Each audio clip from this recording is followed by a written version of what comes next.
And the bilateral trade between Nigeria and Australia is growing. Oil and gas constitute much of imports from Nigeria to Australia, while Australia has been shipping into the country. We're having commodities like wheat as one of those, industrial and domestic equipment also part of them.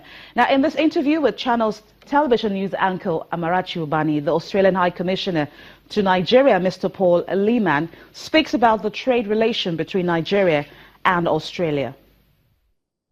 High Commissioner Leeman, thank you so much for joining us.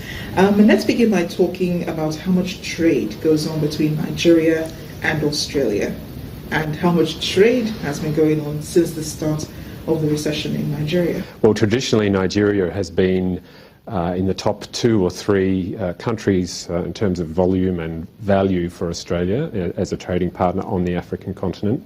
Recently that's changed a little bit with Australia importing less oil, but that's balanced by greater exports from Australia of wheat products to Nigeria. Investment has been modest over the last few years. There are some signs now that will now develop in a tangible sense with investment on the ground by Australian firms in conjunction with Nigerian companies to exploit some of those resources. Has that changed with the recession? For the mineral sector, as everybody knows, it's cyclical. It comes and goes, but it might not necessarily be in the same cycle as the Nigerian economy. So I think, in particular for Australian mining interests, they're very experienced with riding the peaks and troughs of international demand for commodities, and they will look for the longer term at where markets will be beyond any sort of temporary recession picture here in Nigeria. Speaking of diversification of the economy, that's something we have begun to think about. Do you think that mining should be something we should focus on? We have been able to grow a considerable amount of national wealth by sustainably exploiting our own mineral resources. I think it makes a lot of sense for Nigeria to look at its own potential there. I know that that's already happening.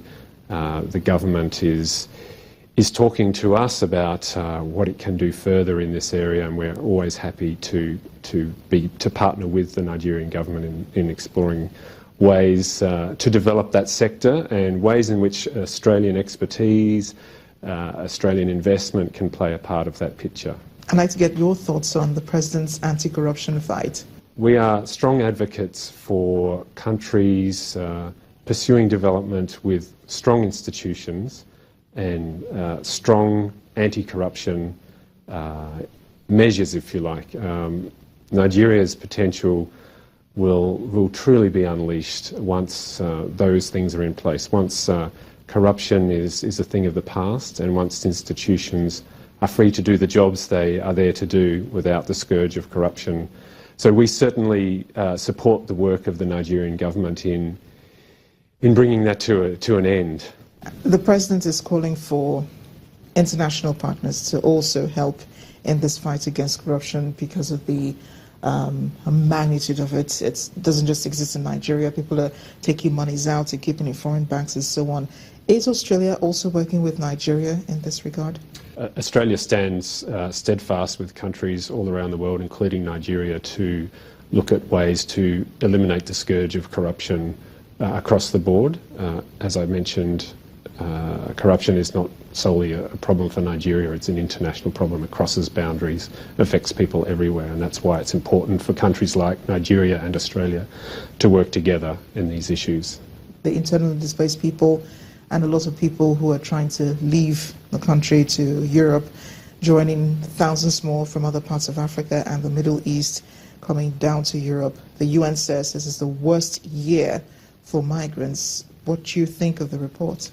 It's why Australia has always been very strong in its efforts to make sure that the illegal trade in people smuggling is stopped at its source, preferably, but also in order to dissuade people from embarking on these dangerous and often deadly voyages, to encourage countries to look at ways in which they can encourage people to stay, and that comes back to our earlier discussion about economic development and the pursuit of peace and reconciliation at home. So it's a multifaceted effort, if you like, to encourage people to see the benefits of staying at home and investing their talents and their energies in their own country.